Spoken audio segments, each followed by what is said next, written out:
Take a look.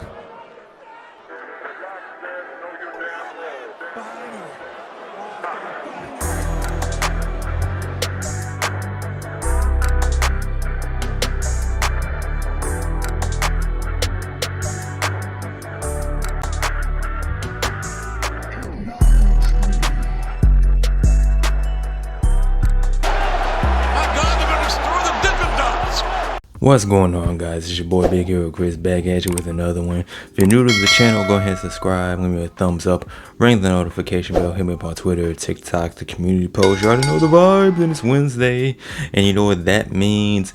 It's time for Dynamite. And because AEW decided to run 3 hours today, you get a Dynamite / Rampage review. Hooray! Actually, it's because, you know, the whole March Madness tournament is going on, and it knocked Rampage off his Friday spot, so AEW decided to do 3 hours. So we got 2 hours of Dynamite and that good old hours of Rampage. And this is honestly the first time I actually watched a full episode of Rampage because, you know, I wanted to see the women's street fight match. I wanted to see if Mercedes Moné would pop up, but let's just go ahead and get into this review. And speaking of Mercedes Moné, that's how this show started off. It started off with Tony Schiavone bringing out the CEO in Toronto, and she let the crowd know that she's happy to be in AEW, and she elaborated a little bit more on what her unfinished business was with Willow Nightingale. She showed a video package. Shout out to Ice Cube Jr. And it pretty much showed, you know, Mercedes Moné's history, what she's been doing up to for the past 2 years, even her history with Willow Nightingale, and the fact that Mercedes suffered what seemed to be a career-ending injury to her ankle or heel or whatever. And then as Mercedes is talking, you have Julia Hart and Sky Blue pop up out of nowhere, and it's looking like they're gonna get the beat down on Mercedes. And then Willow Nightingale and Chris Statlander show up, and they even up the odds. Actually, they put the odds in Mercedes' favor. Chris Statlander, she's trying to beat up people, but something we did see was Willow Nightingale holding up a steel chair. Looked like she was gonna clock the CEO. And Mercedes caught this, and Willow did the whole thing, which I wasn't gonna use the steel chair at all. And then even later in the show, you saw Willow Nightingale and Chris talking about their main event on Rampage with the street fight. And Mercedes introduced herself to Chris Statlander, and she let Willow Nightingale know that she's got her eye on her too. So I'm gonna just go ahead and skip to this main event of Rampage, which I just watched. And Willow Nightingale stating that she is the woman that has the most street fights in AEW, and that's pretty dope because anytime Willow Nightingale has a street fight, she always delivers, especially when she's linked up with Chris Statlander. And this match was no different, man. You had tables and spikes and thumbtacks and more tables. There was one spot where Sky Blue hit the Code Blue on Willow on the announce table, and that joker did not break at all. Julia Hart made Chris Statlander tap out with the Heartless, and that's how Rampage ended. And, you know, speaking of Rampage, you had Shibata. He wrestled some dude, Kevin, what's his face? Shibata won. It was a squash match. And then you had Takeshita. He wrestled Rocky Romero. Takeshita won. And we'll get into more with Shibata and Rocky Romero in a minute. But back on the Dynamite, we had the Continental Classic Championship on the line. Eddie Kingston defending the title against Okada. And because it's Continental Classic rules, that means the Young Bucks could not come out to ringside to support their new elite member, Okada. You know, it was a straight up one-on-one match. And even during the match, you had the Young Bucks in the back. They were watching the match with Tony Khan. Because, you know, they're EVPs, so, you know, they're doing production stuff. And, you know, they had the headsets on. They're fist bumping and drinking Tony Khan's coffee and all that. And to the surprise of absolutely no one, because I'm pretty sure everyone picked Okada to win, he won. He is your new Continental Crown Champion. The Triple Crown Championships have now been split. Eddie Kingston only has 2 championships. So, you know, even though he lost one, you know, he's still champion somewhat. But their new Continental Crown Champion is Okada. And I'm predicting that the Young Bucks will bring more gold to the Elite. But something that wasn't really all that fun, we had Chris Jericho take on Hook. And Hook, he got a good reaction. He had the Hook signal up in the sky. Chris Jericho came out to his Lionheart theme. This is like the second week in a row he's done this. And people aren't really rocking with the Jericho like that anymore. They're not really singing Judas like that. He's getting booed. They're in Canada. He's getting booed in his own country. People were chanting for Hook. Hook kept suplexing this man all over the ring, all over the arena. Took like 62,000 suplexes to beat Chris Jericho. And the whole time I was thinking, man, just hurry up and end this match, please. Hopefully Hook can move on and do something else. Hook actually got the one with the most devastating move in all sports entertainment, the surprise roll-up. Chris Jericho looked disappointed. I did not give a damn. Canada didn't care at all either.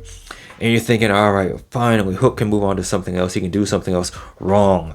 Because after the match, Chris Jericho said that, he wanted to wrestle Hook to see what he was made of. And he saw that Hook's a future world champion.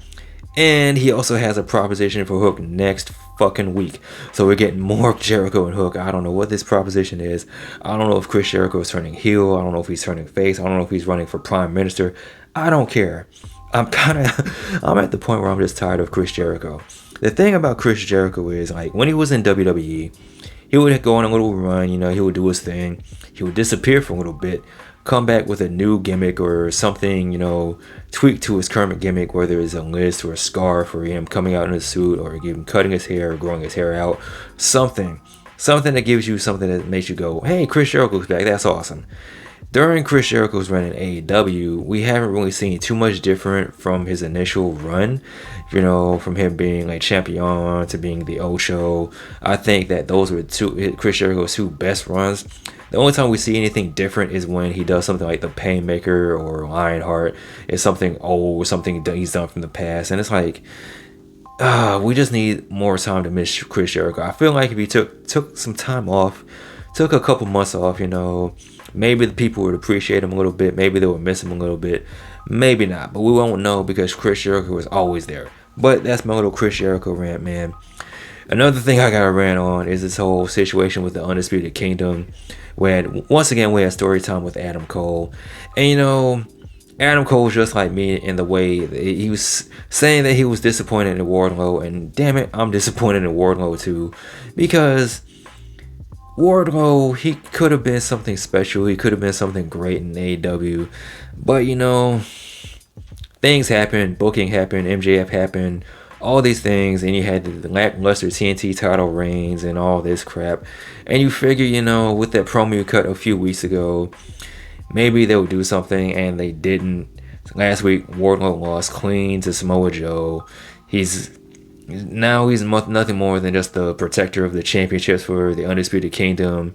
And even Adam Cole had a little slip where he said that the AEW championship was supposed to come back to Adam Cole. Wardlow. So there's that. But Wardlow is nothing more than a big giant bodyguard. And you can kind of see where this is going. It's going to lead to Adam Cole versus Wardlow eventually. And I don't care, man. I don't care. Honestly, I don't care. But something I do care about is this World Women's Championship picture where a tag team match between Timeless Toni Storm and Mariah May taking on the brand spanking new team of Thunder Rosa and her partner Deonna Purrazzo.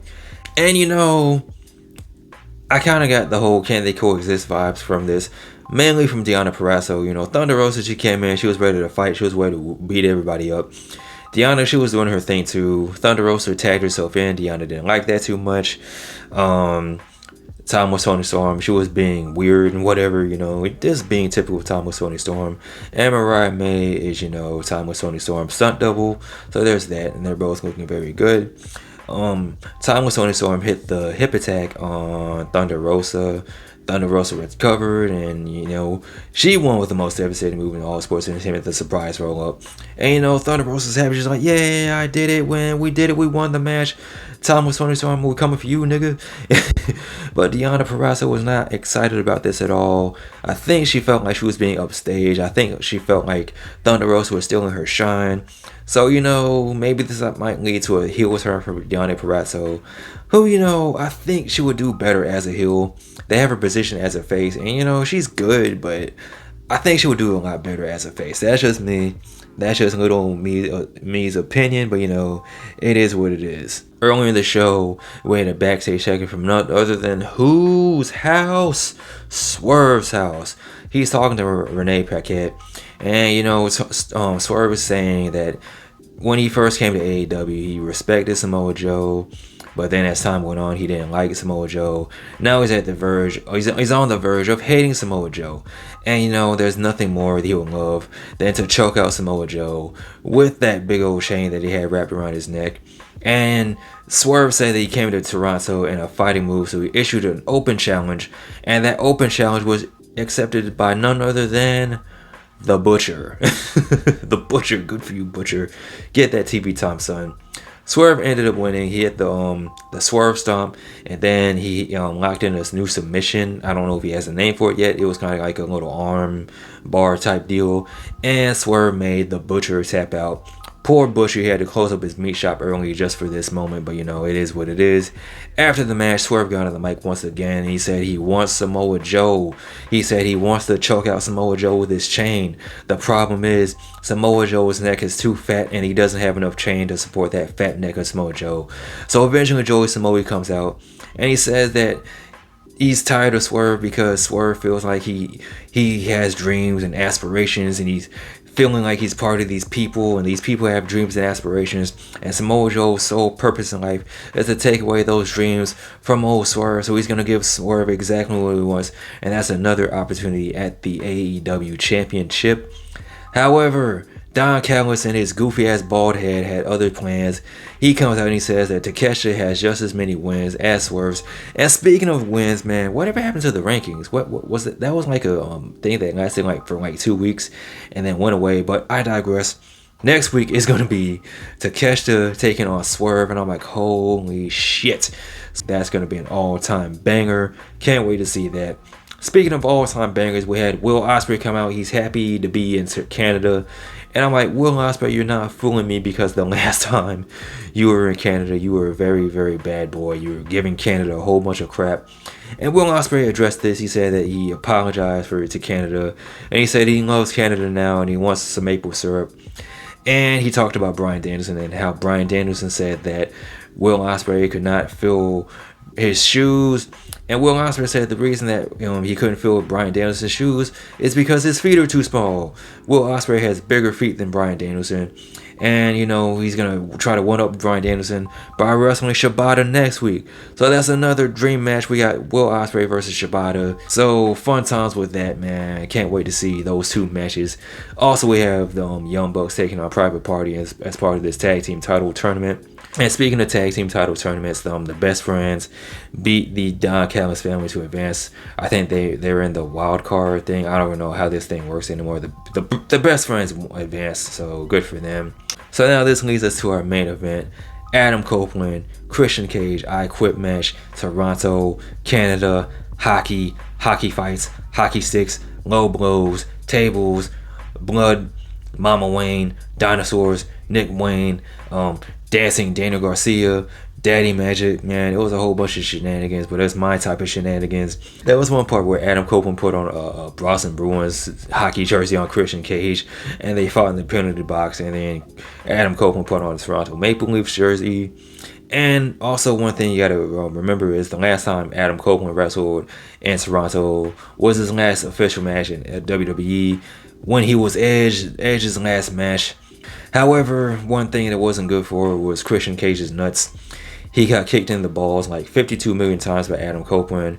Adam Copeland busted out Spike, the little Janus 2.0, and I'm thinking that right before Adam Copeland's gonna hit Christian with the Spike bat, Christian's gonna say I quit. That wasn't the case. Adam Copeland kicked this man in the balls with Spike. He was about to do it again, and Christian said I quit. Everyone said, hooray, the reign of Christian is over. Good for you, Adam Cole. He won it. Adam Copeland, he won in front of Canada. They were singing Metal English word for word, bar for bar. So it was a very happy moment for Canada, for Adam Copeland. Even deep down for Christian Cage, because they're real life brothers, and it's always fun to see. But the last thing I got to talk about is something that wasn't fun to see. We had a segment from first the Bullet Club addressing the Acclaim, saying that, you know, they're better than them and blah, blah, blah. The Acclaim sucks. And I'm like, I agree. And then Rampage opened it up with the Acclaim coming out. And Max Caster cut a promo and the people weren't into it. Anthony Bowen tried to save it, but they weren't really into it either. I'm tired of the Acclaim. Max Caster is a liar. He said he's the best wrestler ever. He's full of cap. Several caps to be found. So yeah, man, it looks like they're going to be a trios match between the Acclaim and the Bullet Club Gold. And I think you even saw Juice Robinson in the back during the Bullet Club's segment. So, you know, Juice Robinson, good for you, buddy. With that being said, man, this 3 hours of AEW, it was a good show. It was overall good show, man. Didn't care for the Chris Jericho stuff. Didn't care for the Acclaim stuff. Other than that, man, everything else was fun. Really excited about next week. What did you guys think? What was your favorite match? What do you think of Okada being new champion? What do you think of Adam Copeland being new champion? Let me know in the comment section below. Of course, as always, like, comment, subscribe. You guys take care. Bees, I'm out. Peace.